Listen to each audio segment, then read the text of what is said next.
Now we're going to have a pre-discussion, a very brief one with Michelle. Michelle Chikezie, can you please spotlight Michelle for us?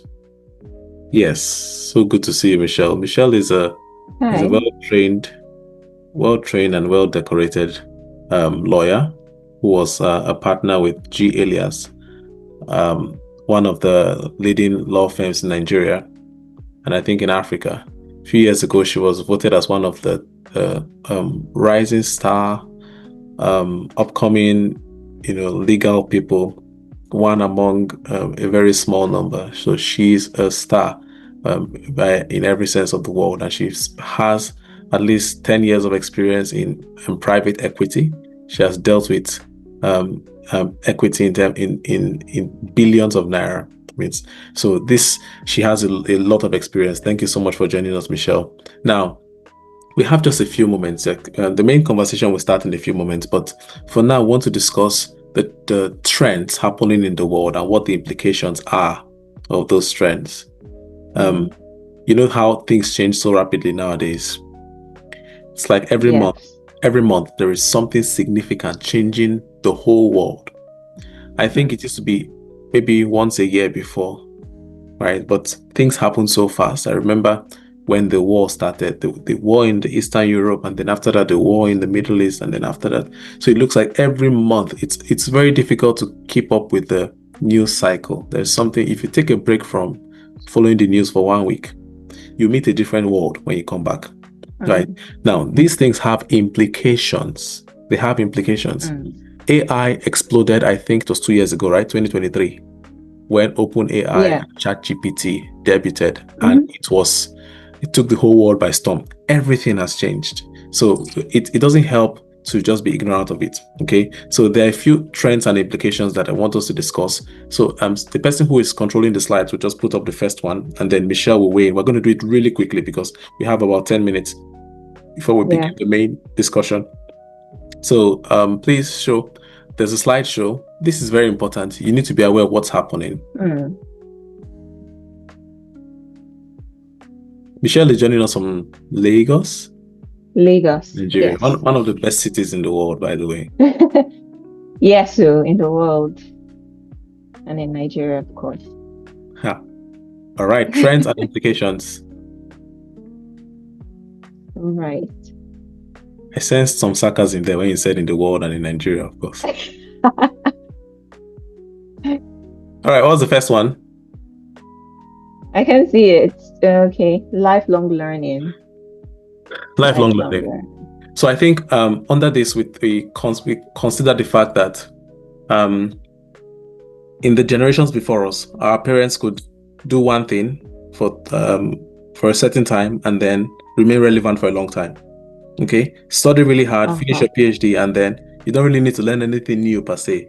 You'll be relevant for several years, even decades.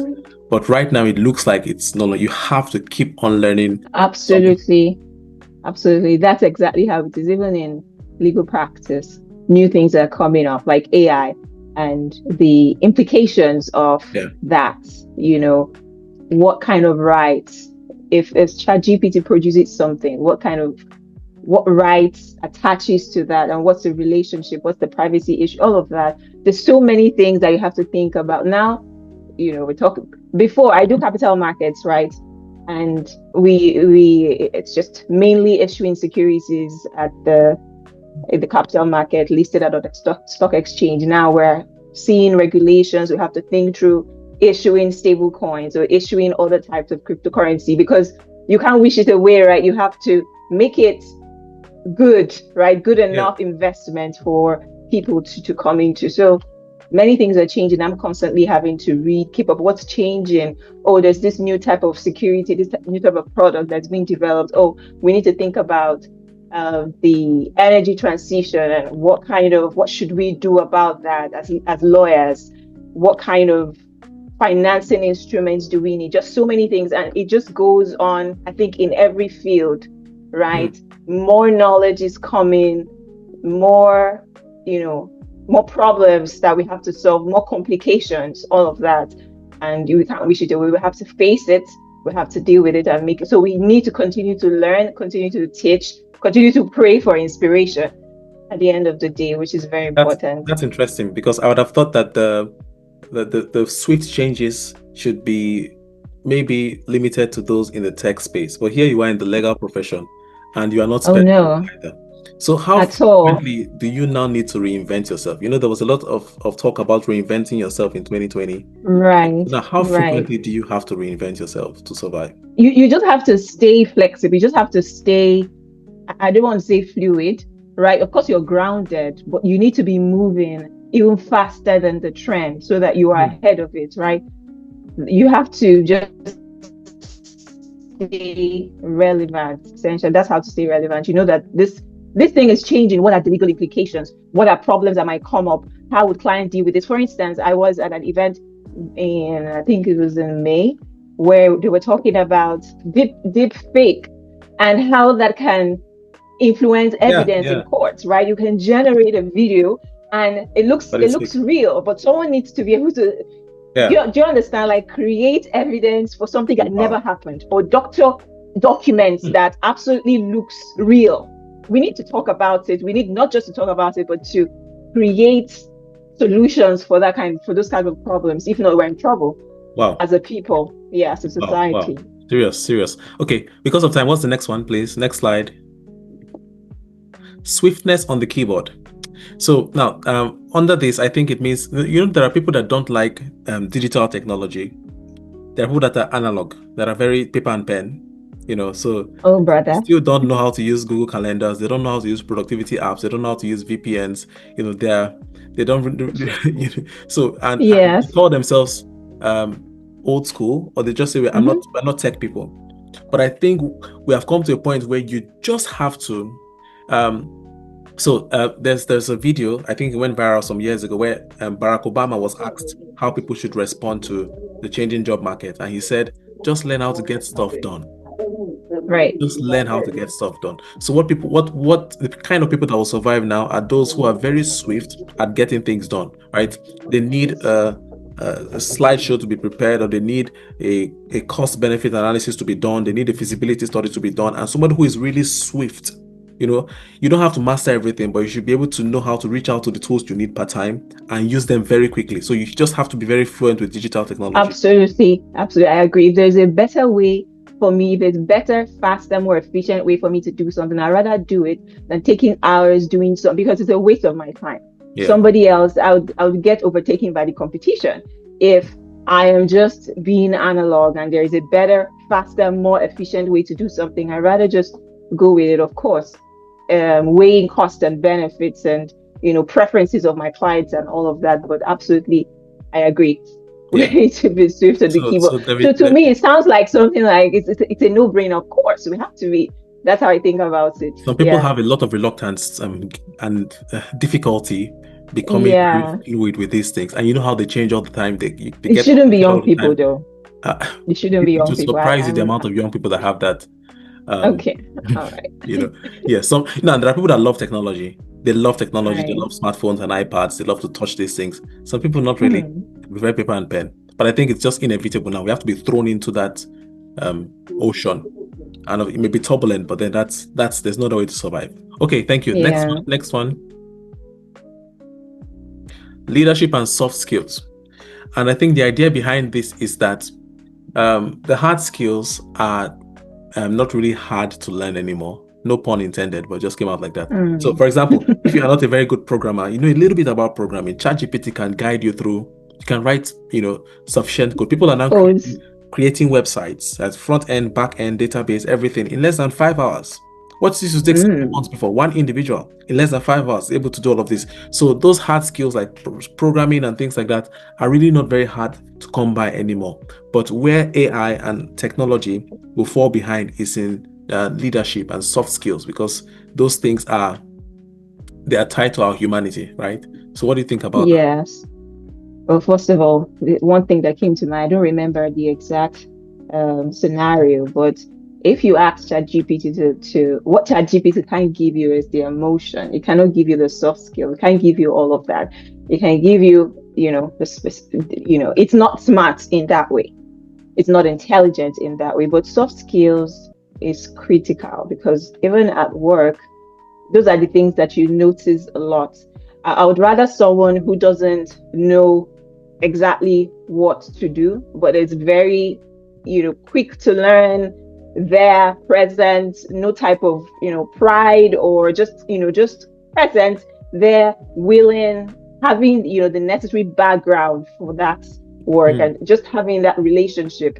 I would prefer someone that I can teach than someone that it's very difficult to teach, right? mm, All of that is very important. So, and for leadership, you can't teach somebody character, right? ChatGPT can teach you how to have integrity, how yeah, to keep to your word, right? Oh, yeah. I'm going How to keep to the come time. back to you in 2 days, and by 2 days, I don't come back to you, and I don't get back to you to say, look, I'm sorry about this. This is the reason, and I'm good. ChatGPT is not going to teach you that, right? So having those good relationships, and then for leadership, well, for me, it also is a journey for me, learning to lead in a corporate environment, because you meet different types of people. You meet those who are efficient, who know Mm, what you're doing. You also meet those that they're like, what can I do for this person? This person is not getting it. And you're like trying to figure out what's the problem? How do I help this person? So ChatGPT is not going to teach me that, yeah. right? I'll have to, through mentorship, through being willing to learn, asking questions, being analytical. How do I deal with these issues?